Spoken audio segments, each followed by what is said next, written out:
मेरा नाम है मोहित और आपका स्वागत है हमारे YouTube चैनल हिस्ट्री चैंपियन में। तो जैसा कि आप जानते हो, आपका जो पेपर होने वाला है social problems in Indian society, कौन सा एमडीसी का जो सोशियोलॉजी का जो पेपर होगा, social problem in Indian society, उससे संबंधित जितने महत्वपूर्ण प्रश्न है सारे के सारे आपको करवाने वाला हूँ। आपको क्या करना है, वीडियो को पूरा देखना है, चैनल को सब्सक्राइब कर देना और अपने दोस्तों को जरूर से शेयर कर देना है। ये पीडीएफ आपको फ्री में हमारे टेलीग्राम चैनल पे मिल जाएगी। कहां पर मिलेगी? टेलीग्राम चैनल पे मिलेगी। टेलीग्राम चैनल का लिंक डिस्क्रिप्शन में दे रखा है। जैसे उस पर क्लिक से दिए गए टेलीग्राम के चैनल पर लिंक पर क्लिक करोगे, आप ऊपर की तरफ इंस्टीट्यूट चैंपियन लिखा होगा, यहाँ पर पहुंच जाओगे। यहाँ पर क्लिक कर देना आपको। यहाँ पर क्लिक करने के बाद में जो फाइल वाला सेक्शन है, यहाँ पर क्लिक करना है। यहाँ पे क्लिक करने के बाद में कोने में सर्च वाला ऑप्शन मिलेगा आपको, और यहाँ पर जाकर आपको सिर्फ एमडीसी सर्च कर लेना है। और आपको अभी नहीं डाली है मतलब, लेकिन अब डाल दूंगा आज मैं। एमडीसी बीए 5th सेमेस्टर के नाम से आपको जो पीडीएफ है वो देखने को मिल जाएगी। जैसी और पीडीएफ पड़ी हुई है, ऐसे इस नाम से पीडीएफ देखने को मिलेगी। डाउनलोड करके उसको पढ़ लेना।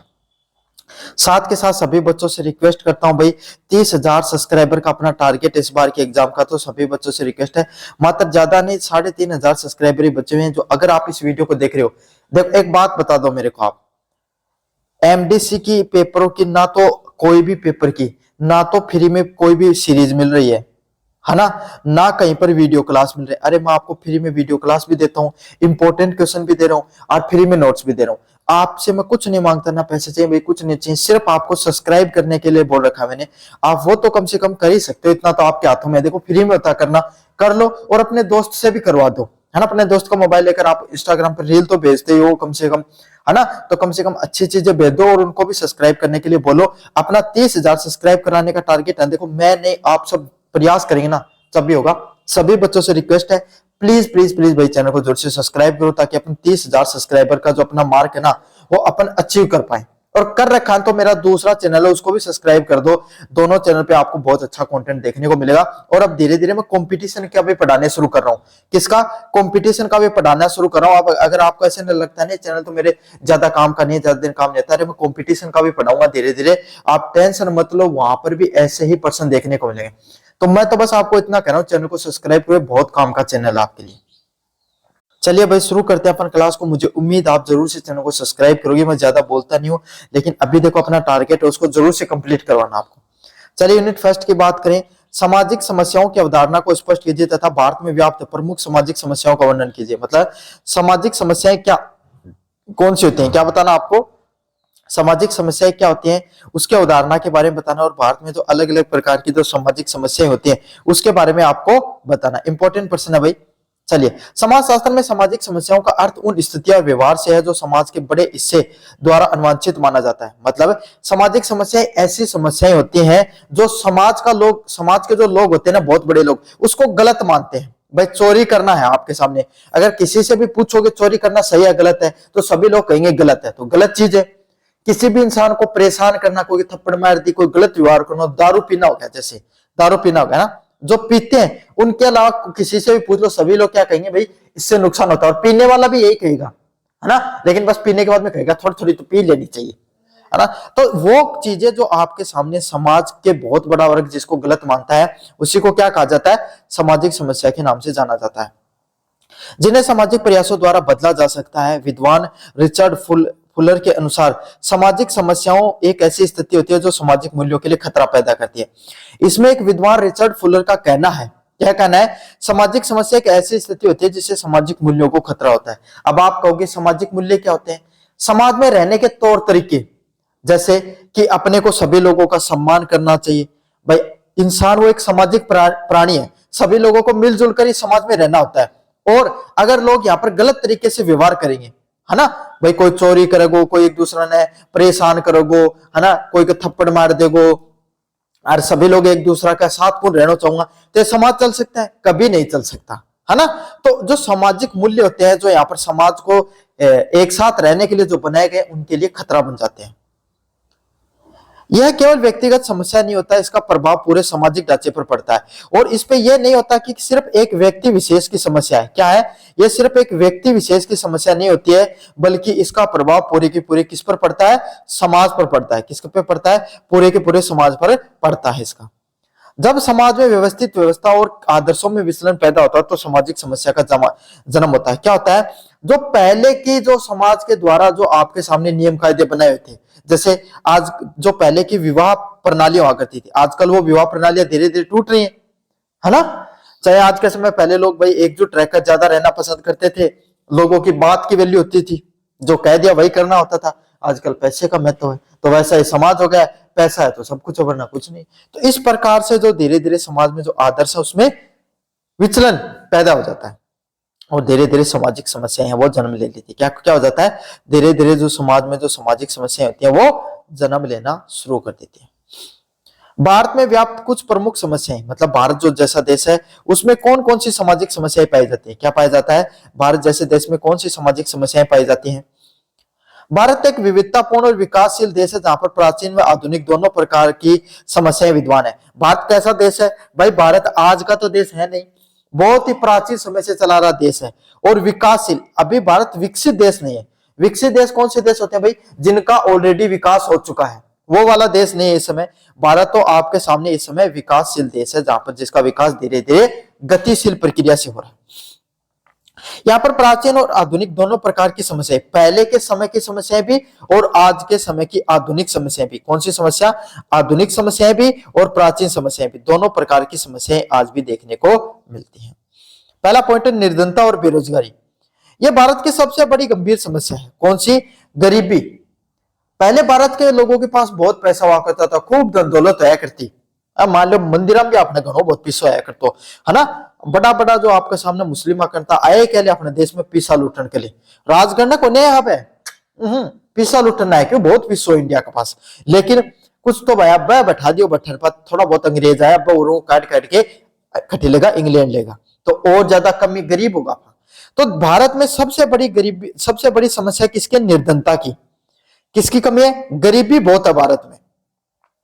आर्थिक संसाधनों का असमान वितरण और बढ़ती जनसंख्या इसके प्रमुख कारण है। क्या है, भारत में सबसे आर्थिक संसाधन है, क्या है, जो धन दौलत के जितने भी संसाधन होते हैं ना आपके सामने, उसका असमान वितरण देखने को मिलता है। क्या देखने को मिलता है, असमान वितरण देखने को मिलता है।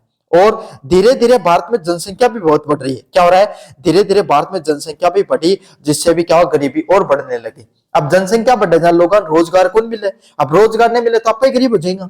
समझ में आ गया। अब जापान होगो, यूरोप का देश होगा, उठे लोगों की कमी है, काम नहीं है लेकिन लोग करनिया को नहीं। जातिवाद, भारतीय समाज का ढांचा जाति पर आधारित है। मतलब भारतीय जो समाज होता है ना, भारतीय समाज है वो किस पे, जातियों पर निर्भर करता है। किस पर निर्भर करता है, जातियों पर निर्भर करता है। दूसरी बड़ी समस्या है भारतीय सामाजिक ढांचा में जाति पर आधारित। मतलब भारतीय समाज है ना, भारतीय जो समाज है वो जातियों पर बहुत निर्भर करता है। किस पर, जातियों पर बहुत ज्यादा निर्भर करता है। यहाँ जातियों में बहुत ज्यादा भेदभाव देखने को मिलता है। उच्च जातियां होती हैं, नीची जातियां होती हैं, इस प्रकार से जातिगत भेदभाव देखने को मिलता है। छुआछूत, जो समाज के जो निचला तबका होता है उसके साथ छुआछूत किया जाता है। मतलब लोग क्या है भाई, उनके साथ रहना सहना पसंद नहीं करते हैं। धीरे धीरे शिक्षा के साथ छुआछूत की जैसी समस्या वो धीरे धीरे कम तो होने लगे, लेकिन अभी भी देखने को तो मिलती हैं। उच्च नीची जातियां हैं वो भारत की जो भावना है उसको कमजोर करने का काम करती हैं। सांप्रदायिकता, विभिन्न धर्मों के बीच में वैमनस्य और दंगों की स्थिति देश की अखंडता के लिए चुनौती है। आज के सांप्रदायिकता अलग, आज के समय पहले जातियों से ज्यादा खतरा धर्म के नाम पर फैल गया है। क्यों, धर्म के आधार पर लोगों ने क्या। अगले वाला पॉइंट आपके सामने भ्रष्टाचार। सामाजिक जीवन में नैतिकता का पतन और आर्थिक अपराध है वो विकास को, गति को रोकता है। क्या करता है आपके सामने, सार्वजनिक जीवन में नैतिकता का पतन, जो समाज में धीरे धीरे जो नैतिकता गिरती जा रही है। पहले क्या हुआ करता था भाई, आपके सामने कभी आपके दादा आपके पापा जी तक पूछ लेना, आपके सामने कोई भी लोगों भाई आपके सामने कोई बात कह दिया करते थे कि भाई आपके सामने मन फूल पहले 50,000 और आपके सामने तेरा मन मुआवजा दे दे, नहीं कोई बात को नहीं, जमीन दान कर दिया करता, ये सब चलता था ना। आजकल कर दिया था कोई कौन करे, है ना। पहले आपके सामने भाई भाई के साथ, अगर एक भाई आपके सामने गवर्नमेंट में जॉब लग गया या उसके पास खूब पैसा है तो दूसरे वाला अगर कमजोर होता था उसको साथ लेकर चलते थे कि कोई बात को नहीं, रामफल ने कोई कम ज्ञान है, इन्हें भी साथ के साथ आगे बढ़ा दिया, है ना, यो भी कोई ना कर लेगो कि जिंदगी में। ऐसा होता था। आजकल बोले इन काटो रान काटो बोले माला के दो बोले जूता की। तो समाज में धीरे धीरे नैतिकता सामाजिकता गिरती जा रही है। आर्थिक अपराध विकास की गति को रोकते हैं। धीरे धीरे अपराध बढ़ रहे हैं समाज में। आजकल का टाबरा कहते इंस्टाग्राम पे स्टोरी देखो, कहें कि लगे कि यार है जमानत पर 10 साल का मैं पूरा करूं, है ना। तो ये जो समाज में जो आपराधिक प्रवृत्तियां बढ़ रही है, इससे समाज का क्या हो रहा है, आपके सामने लोगों को अपनी जो राह है उससे भटकाव देखने को मिल रहा है। महिलाओं के विरुद्ध अपराध, दहेज, घरेलू हिंसा और बलात्कार जैसी जो समस्याएं होती हैं वो महिलाओं की गरिमाओं को ठेस पहुंचा रही है। कौन कौन सी? दहेज हो गया, हिंसा हो गया और बलात्कार जैसी जो समस्याएं होती हैं महिलाओं को क्या करती हैं, ठेस पहुंचाने का काम करती है। जनसंख्या विस्फोट, तीव्र गति से बढ़ती जनसंख्या स्वास्थ्य, शिक्षा और आवास जैसे संसाधनों पर दबाव डालती है।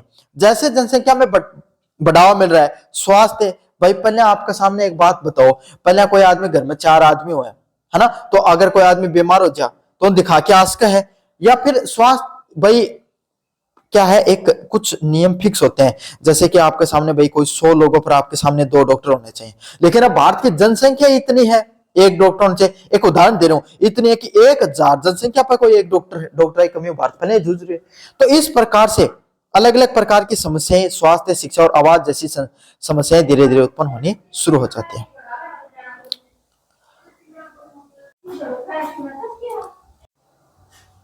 सामाजिक समस्याओं में समाज की प्रगति को बाधित किया है। समाज में जो अलग अनेकों प्रकार की समस्याएं हैं, उन्होंने समाज में जो लगातार प्रगति हो रही है, क्या हो रही है, समाज में जो लगातार प्रगति हो रही है उसको बाधित करने का काम किया है। भारत में इन समस्याओं का समाधान केवल कानूनी प्रावधानों तक संभव नहीं है। मतलब भारत में जो जितनी समस्याएं मैंने बताई है, समाज की समस्याओं में कोई पुलिस की में उनकर है। समाज की नैतिकता समाज के लोगों के द्वारा निर्धारित होती है। इनके व्यापक जन जागरूकता आंदोलन, समाज सुधार की आवश्यकता है। किसकी सुधार की आवश्यकता है? व्यापक जन जागरूकता के आंदोलन की जरूरत है। जब सामाजिक मूल्यों में सकारात्मक परिवर्तन नहीं आएगा तब विकृति को जड़ से मिटाना कठिन है। समाज में जो सकारात्मक जीवन को परिवर्तन आ जाए तो इसको कोई जड़ से मिटाना मुश्किल है, कठिन। अगले वाला प्रश्न है, भारत में जातिगत असमानता की समस्याओं का समालोचनात्मक विवेचना कीजिए। भारत में जो जातिगत भेदभाव देखने को मिलता है ना, उसकी समालोचनात्मक विवेचना करनी है। अब समालोचनात्मक विवेचना क्या होती है? कुछ अच्छाइयां तो वो भी बताओ और कुछ कमियां तो वो भी बताओ, दोनों की दोनों चीजें आपको बतानी है। भारत में जो जातिगत असमानता देखने को मिलती है उसकी समालोचनात्मक आपको विवेचना करेंगे अपन। चलिए भाई करते हैं, क्या होता है। जाति व्यवस्था भारतीय समाज की एक अनोखी और प्राचीन विशेषता है। भाई जातिगत व्यवस्था ना तो आपा बनाई, ना अपना पापा बने, ना दादा बने, वर्षों चाली आ रही है, बहुत दादा परदादा, बहुत प्राचीन आपके सामने विशेषताओं में से एक है।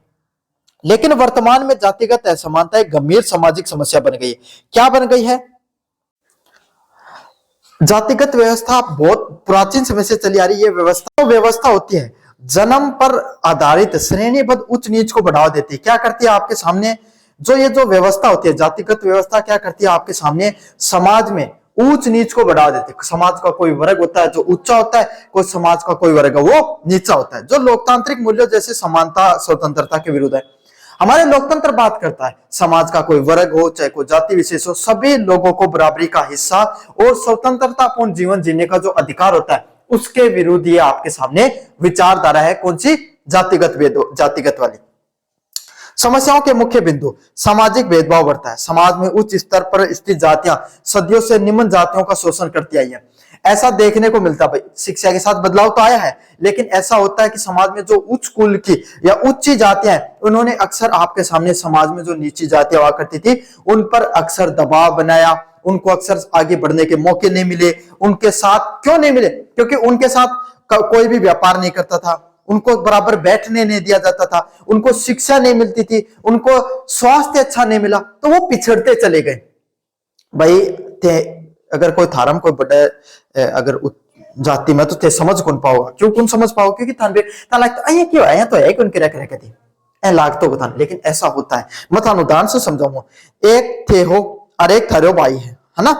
अब थे पढ़िया सदा सरकारी स्कूल में, उठेगा ना टीचर, है ना, टीचर कदे आवे कदे को नहीं आवे। दूसरी स्कूल है भाई कोई एक बढ़िया इंग्लिश मीडियम स्कूल है जिसके अंदर तगड़ी फैसिलिटी ही, हर चीज को ज्ञान दिया जा रहा है, एआई रिलेटेड पढ़ाई कराई जा रही है। थाला एआई ना मास्टर इतो बेरो है, बोले ए फॉर एप्पल और आई फॉर आइसक्रीम, बस, है ना। धीरे धीरे वो अब आप वो दूसरा है उसने पढ़ा, फिर वो कॉलेज में पढ़ने के लिए विदेश में चला गया, वहीं पर सेटल हो गया, है ना, होना ही था। अच्छे गया और सरकारी स्कूल में सरकारी नौकरी की तैयारी करी, लग गया तो ठीक है, ना लग गया तो ठीक। तो दोनों में बहुत फर्क पड़ता है आपके सामने। ऐसे ही व्यक्ति धीरे धीरे समाज के अंदर पिछड़ता हुआ चला जाता है।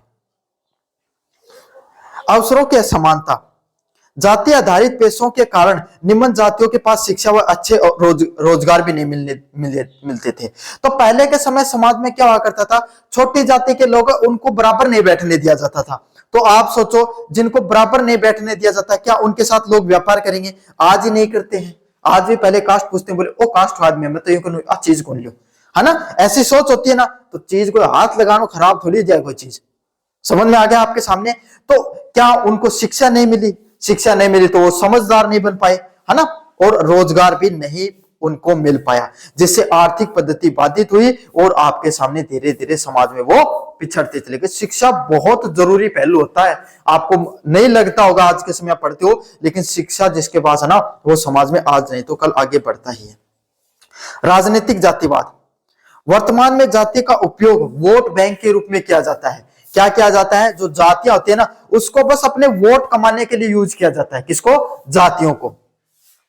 राजनीतिक दल अपनी स्वार्थ पूर्ति के लिए जातिगत भावनाओं को भड़काते हैं। क्या करते हैं आपके सामने, जितने भी जो राजनीतिक दल होते हैं ना, वो अपने स्वार्थ को पूर्ण करने के लिए, क्या करने के लिए, अपना स्वार्थ है उसकी पूर्ति करने के लिए अलग अलग प्रकार की जो जातिगत भावनाएं होती हैं उनको भड़काने का काम करते हैं। क्या करते हैं, जो जातिगत भावनाएं होती हैं उनको बढ़ाते हैं, जिससे समाज में संघर्ष की स्थिति उत्पन्न होती है। जिससे क्या हो जाता है, समाज में आपस में लोग लड़ाई करना, संघर्ष करने जैसी जो स्थितियां वो उत्पन्न होनी शुरू हो जाती हैं।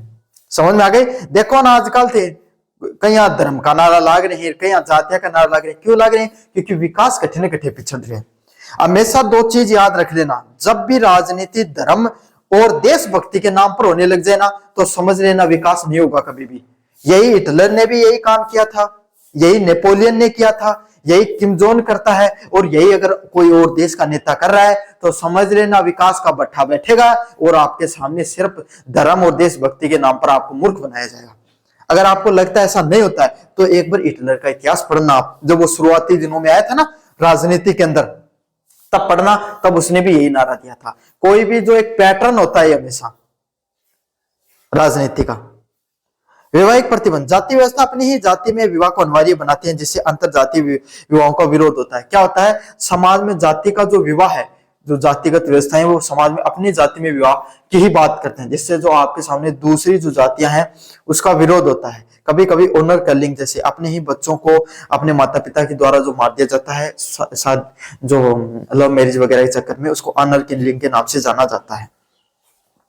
समालोचनात्मक विश्लेषण, सरकार ने संविधान के माध्यम से आरक्षण और दबे कुचले वर्गों से संरक्षण के दबे कुचले वर्गों ने संरक्षण के कई नियम बनाए हैं। इन प्रावधानों में कुछ जातियों की स्थिति में सुधार हुआ है। समाज में आरक्षण, लोगों को आरक्षण दिया गया, अलग अलग प्रकार के नियम कायदे बनाए गए, जिससे जो जातिगत व्यवस्था थी, हमारी जो जातिगत व्यवस्था है, उसमें थोड़ा बहुत बदलाव तो देखने को मिला।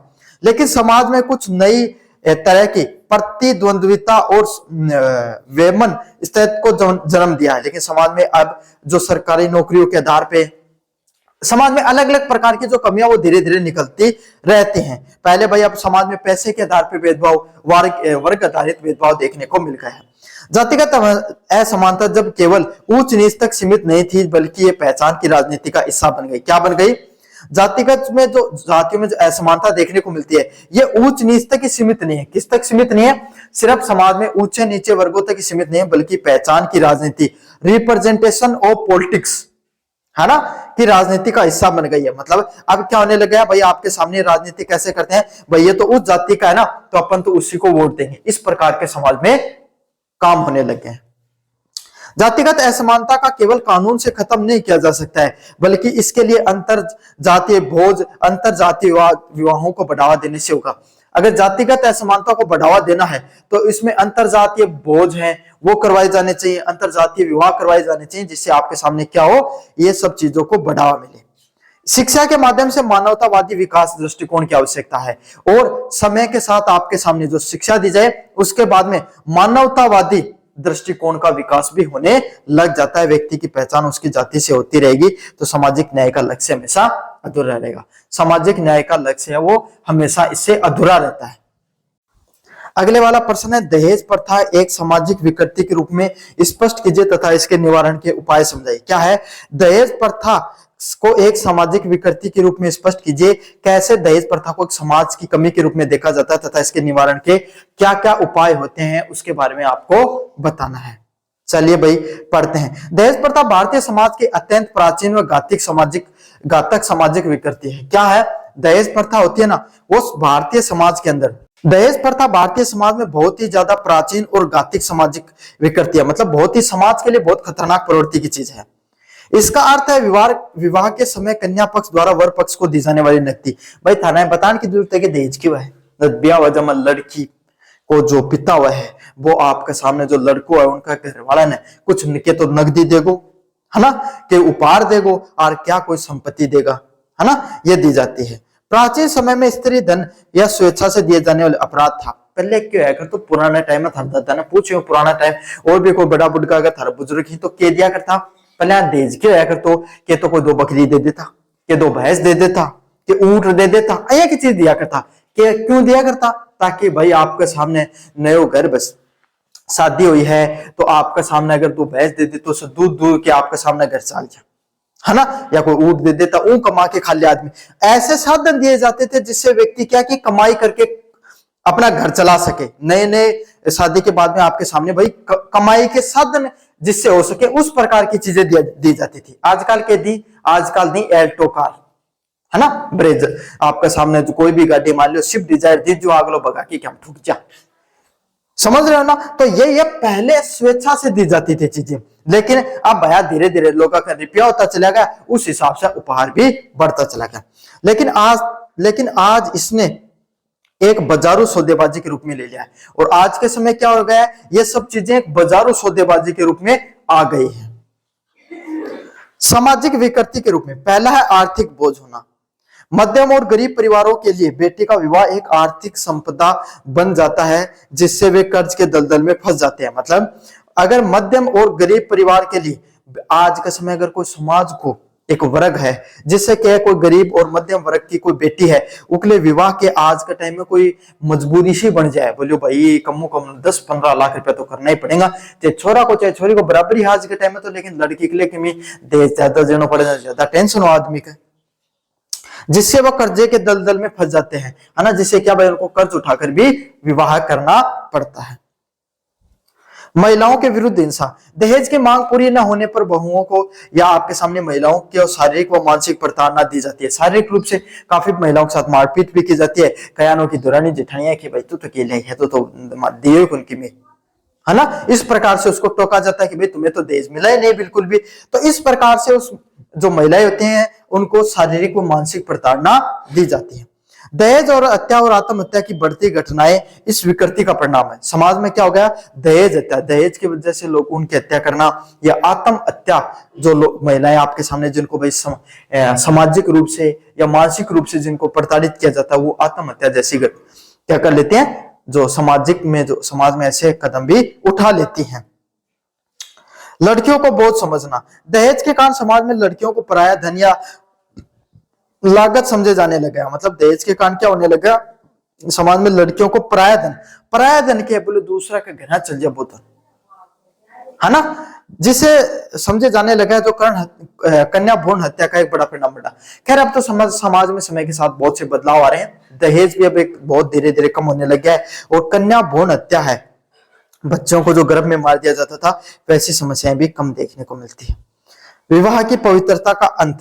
दहेज प्रथा ने विवाह जैसे संस्कारों को केवल एक व्यवसायिक समझौता बना दिया। क्या किया है दहेज प्रथा ने, क्या किया है, विवाह जैसे जो संस्कार होते हैं उनको एक व्यवसाय तक सीमित कर दिया। क्या कर दिया है, उनको सिर्फ एक व्यवसाय तक सीमित कर दिया है। जैसे कोई व्यवसाय होता है जिसमें पैसे का लेन देन होता है, उसी तरीके तक वैवाहिक चीजों को सीमित कर दिया। जहां वर की कीमत उसकी नौकरी और स्थिति के आधार पर लगाई जाती है। जहां पे भाई आपके सामने कोई लड़का है, जॉब लग गया है ना, सरकारी नौकरी लग गया, तो उसको उतना ही ज्यादा दहेज दिया जाएगा। तो यही आपके सामने, ये सिर्फ बस कीमत का सौदा है, जहां पर आपके सामने जितने सक्सेसफुल उतना ही ज्यादा आपको पैसा दिया जाता है। निवारण के उपाय। पहला है कठोर कानून। दहेज प्रति से अधिनियम 1961 और आर्थिक अधिक प्रभावी ढंग से लागू किया जाना चाहिए। तो दहेज को रोकने का जो अधिनियम है, दहेज प्रतिषेध अधिनियम 1961 को और अधिक तरीके अच्छे से लागू करना जरूरी होता है, कठोरता के साथ उसको नियम को लागू करना जरूरी होता है। अगले वाला पॉइंट है सामाजिक बहिष्कार। उन लोगों का सामाजिक रूप से बहिष्कार किया जाना चाहिए जो खुलेआम दहेज की मांग करते हैं। क्या करते हैं, समाज में हमें भी अपना एक क्या है, हमें भी एक स्तर बनाना चाहिए। समाज में सभी लोगों की जिम्मेदारी होती है कि अपन दहेज ना मांगे और ना अपन ले, ना मांगे और ना दे, दोनों का तरीके से भाई अपने को करना चाहिए। और उन लोगों का बहिष्कार करना चाहिए जो दहेज को बढ़ावा देते हैं। युवाओं की भूमिका, आज के युवाओं को शपथ लेनी चाहिए कि वो न दहेज देंगे और न ही लेंगे। समाज में जो लड़के होते हैं भाई आपके सामने, उनकी भी ये एक जिम्मेदारी होती है कि वो ये शपथ ले कि ना तो वो दहेज आपके सामने लेंगे और ना देंगे।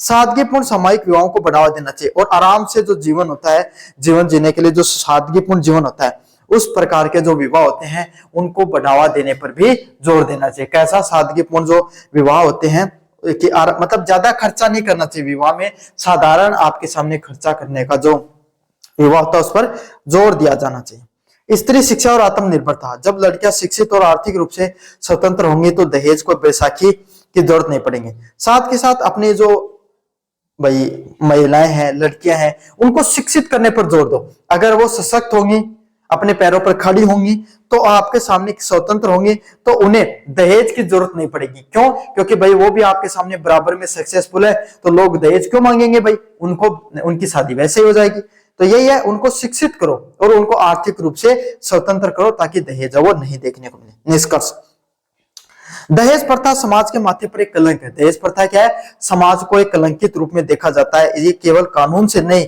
बल्कि एक समाज में व्यापक क्रांतिक रूप से देखने को मिलता है। दहेज प्रथा समाज के माथे पर कलंक है। दहेज प्रथा क्या है, समाज के माथे पर कलंक है। उन्होंने केवल कानून से नहीं बल्कि एक व्यापक सामाजिक क्रांति के माध्यम से समाप्त किया।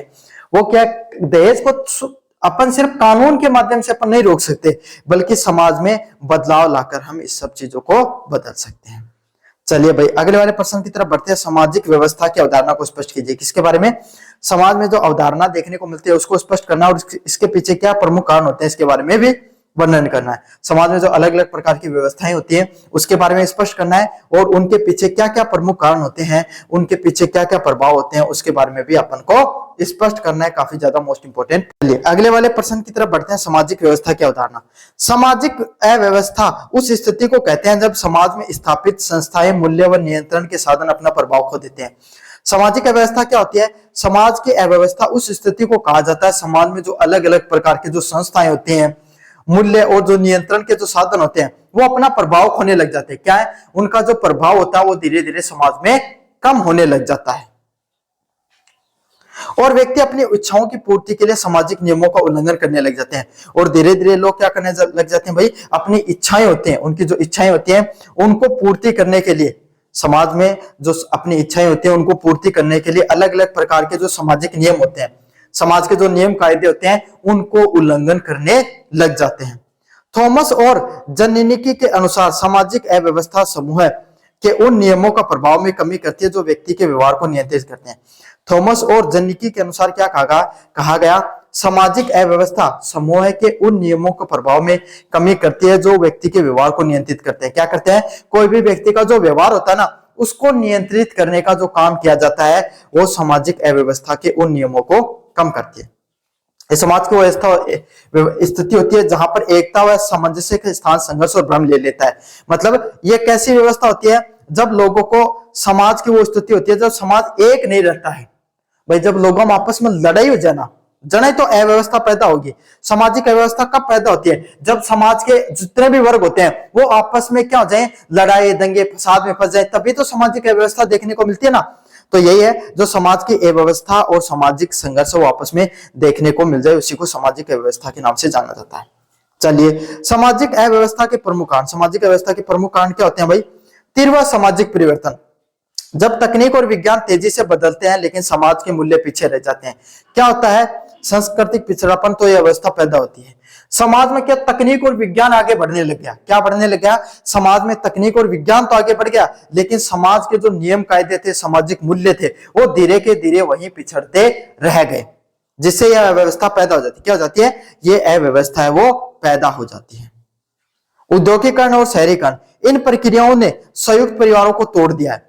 पहले क्या भाई, घर में 4 लोग बैठे रहते थे, नीम का तला खाट डाल के आराम बैठ के बतलाया करता है ना। कोई शादी विवाह त्योहार हुआ करते थे, तभी भी सभी लोग एक जगह एकजुट हुआ करते थे। आज के टाइम में नहीं होते हैं ना भाई। आज के समय सभी लोग मोबाइल में बैठे रहते हैं, फोन चलाते रहते हैं, कोई बाहर नहीं निकलता। तो धीरे धीरे बदलती हुई तकनीक ने क्या किया, सभी लोगों को जो संयुक्त रहने की, एकजुट रहने की जो भावना है ना समाज में, वो धीरे धीरे कमजोर कर दी है और व्यक्तिवाद को बढ़ावा दिया है। एक इंडिपेंडेंट, मतलब एक व्यक्ति है ना, पहले समूह में लोग रहना पसंद करते थे, अब एकला इंसान रहना ज्यादा खुश रहता है ना। जिससे पारंपरिक नियंत्रण कमजोर हो गए। जिससे क्या है, ये जो पारंपरिक परंपराएं हैं वो धीरे धीरे आपके सामने कमजोर होने लगी हैं। सांस्कृतिक संघर्ष, विभिन्न संस्कृतियां और विचारधाराओं को आपस में टकराने से भ्रम की स्थिति पैदा हो जाती है। क्या होती है, अलग अलग प्रकार की जो संस्कृति हो गई और जो विचारधाराएं हो गई, क्या हो गई, अलग अलग प्रकार की जो संस्कृति हो गई और विचारधाराएं होंगी, वो आपस में टकराने से भ्रम की स्थिति पैदा। विभिन्न संस्कृति और विचारधारा आपस में टकराने से पहले आजकल देखो, माँ बाप माता पिता अलग बात करते हैं और अपन अलग बात करते हैं। अपनी एज के भाई आपके सामने 18 से लेकर 25 साल वाले, आप जितने भी हो, 16 से 20-22 वाले, अपनी सोच अलग होती है। घर वाले कहेंगे अरे मोबाइल में सारा दिन मत लाइयो रिया करे, देखो मैं तो इमना यूट्यूब पर काम करके पैसा कमाओ तो थाला घर का सोची, बोले निरा ही पैसा कमाए जाए। होता ना ऐसा कि क्योंकि आपस में जो संस्कृति और जो विचारधाराएं हैं वो आपस में टकराने लग जाती हैं, जिससे क्या हो जाता है, भ्रम की स्थिति उत्पन्न होती है। युद्ध और प्राकृतिक आपदाएं सामाजिक ढांचे को अस्त व्यस्त कर देती है। क्या करती हैं, युद्ध हो गया, कोई प्राकृतिक आपदा आ गई, जिससे जो समाज का जो ढांचा होता है, क्या ढांचा होता है, सामाजिक जो ढांचा है वो धीरे धीरे अस्त व्यस्त होने लग गया है, टूटने लग गया है, जिससे कानून व्यवस्था और भी ढीली पड़ने लग गई है। जिससे क्या हो गया, कानून की जो व्यवस्था है वो धीरे धीरे कमजोर पड़नी शुरू हो गई है।